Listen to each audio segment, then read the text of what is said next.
Dari sisi perempuan, ini masih poin yang pertama. Dari sisi perempuan, kenapa kemudian ada orang yang berzina? Perempuan itu ketika berzina itu adalah, kalau yang laki-laki disebabkan karena berantakan sholatnya, kalau perempuan itu disebabkan karena perempuan itu hilang rasa malunya. Kalau perempuan itu masih memiliki sifat malu, maka dia tidak akan mampu membiarkan dirinya dizinai. Karena apa? Semua perbuatan zina itu tetap berpulangnya itu kepada keputusan seorang wanita, menerima atau tidak menerima.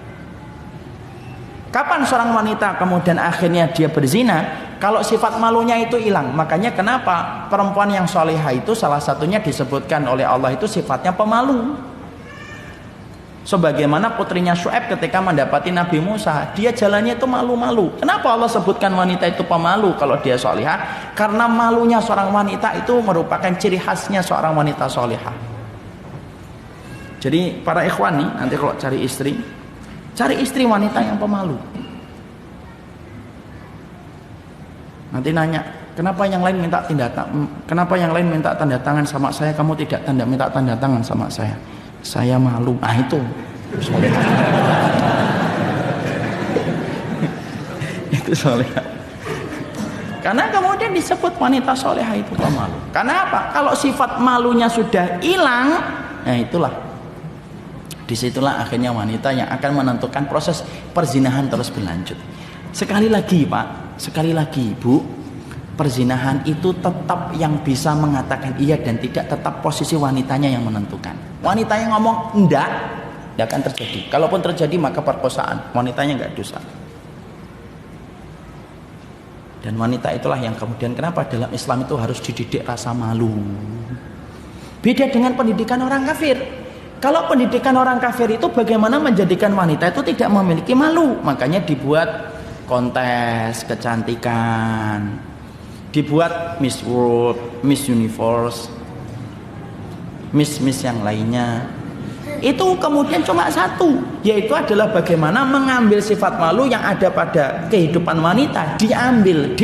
Kalau sudah diambil, kerusakan wanita itu dimulai ketika mereka sudah rusak wanitanya. Padahal sudah sering saya sampaikan berkali-kali ya, peradaban dan kemenangan itu dimulai ketika wanitanya itu benar. Kenapa? Karena rahim yang taat akan melahirkan janin yang taat, dan pahlawan Islam itu tidak pernah jauh dari rahim yang taat kepada Allah. Kenapa orang kafir itu selalu membidik serangan mereka itu kepada kaum wanita muslimah dulu? Karena mereka tahu kalau wanita muslimahnya sudah bengkong, yang dilahirkan pun bengkong.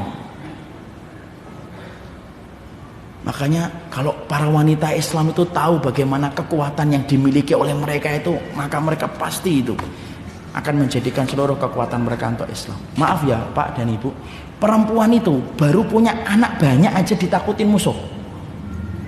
Kalau tidak percaya, tanya sama wanita Palestina yang rata-rata itu ditakuti sama Zionis Israel. Saya tuh dulu waktu di pondok sering bertanya, kenapa ya Rasulullah itu mengatakan dalam satu hadis wanita penduduk surga itu yang banyak anaknya? Kenapa ya Rasulullah itu sempat mengatakan fa ini mukatsirum bikumul umam yaumal qiyamah? Saya itu berbangga-bangga dengan umat yang banyak. Saya baru dapati jawaban yang paling realistis dan logis menurut saya masuk. Saya tetap mengimaninya pertama kali walaupun saat itu belum ketemu.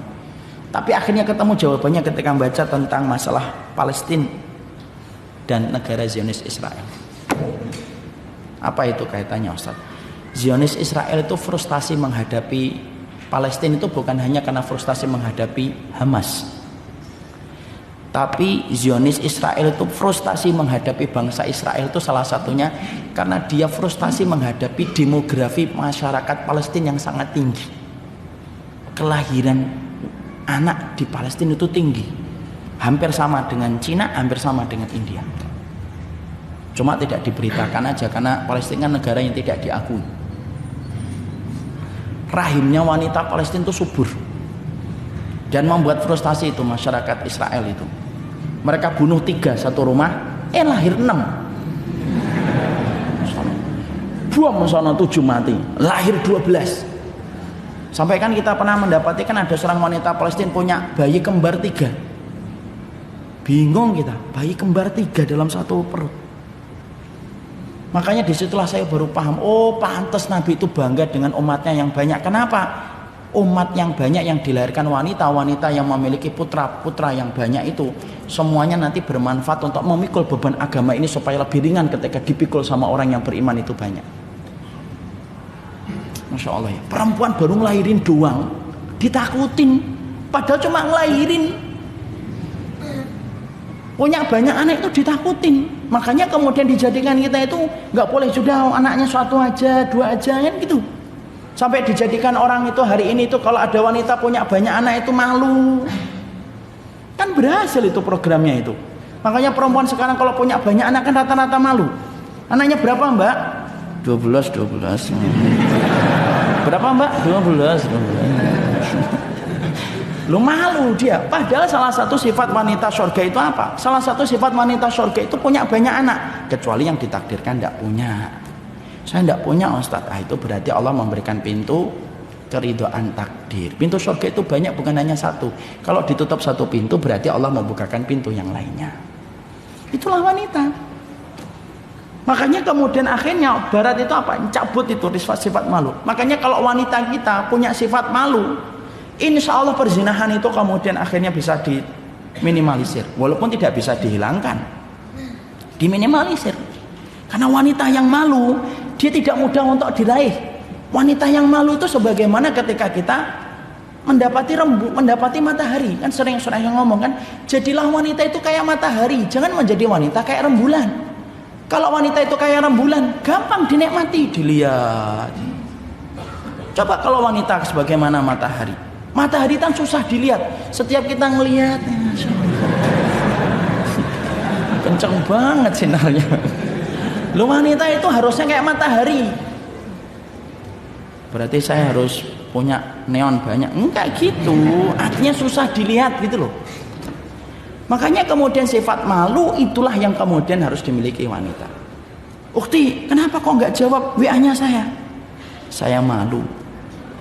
Nanti ikhwannya jawab lagi. Loh kalau malu kenapa dijawab? Itu jadi nggak boleh malu. Malu dia. Dan justru itu yang makanya kemudian penyebab yang pertama, laki-lakinya kemudian dia itu berantakan sholatnya, perempuan hilang sifat malunya. Itulah perzinahan terjadi. Sekali lagi saya mengatakan, perzinahan itu tetap yang memegang kendali perempuannya. Kalau perempuannya mengatakan dia, selesai. Kecuali lakinya bejat, kemudian mungkin akan memperkosa, waliyadzubillah, naudzubillah min dzalik. Kalaupun diperkosa, dia yang akan babak belur. Sekali semuanya kembalinya kepada perempuan. Walaupun kalau nanti terjadinya zina kemudian tidak boleh disalahkan perempuan. Kenapa dia berzina? Kenapa kamu berzina Pak? Karena dia mau Pak. Nah, nggak boleh. Tetap dosanya sama dua-duanya, laki-laki dan perempuan. Makanya disebutkan kata zina itu penzina perempuan dulu. Wazaniyatu. Kenapa disebutkan penzina perempuan dulu? Karena dialah yang harusnya bisa menahan supaya perzinahan tidak perlu terjadi. Kapan? Kalau dia punya sifat malu. Makanya didiklah anak kita yang perempuan itu malu. Jadi kalau anak kita kecil malu, antum harusnya bangga sebagai orang tua. Ini kalau saya kadang-kadang ngetes tuh anak saya yang perempuan, es krim itu. Es krim itu kalau di perumahan kan dia pakai sepeda motor kan cepet dia. Saya bilang panggil es krim nak. Cepet-cepetan dia nyari jilbab gitu. Terus saya bilang, nanti kelamaan, ketinggalan nanti motornya sudah jauh. Ya enggak bisa, lebih malu kalau enggak pakai jilbab. Itu mahal itu kalau sudah anak kita bisa ngomong kayak gitu. Dan biarkan itu ada sampai dia dewasa. Kenapa? Kalau antum punya anak perempuan 1, 2 sudah punya sifat malu, dan sifat malu itu menjadikan dia menjaga dirinya sampai pernikahan, itu sutrohnya antum dari api neraka.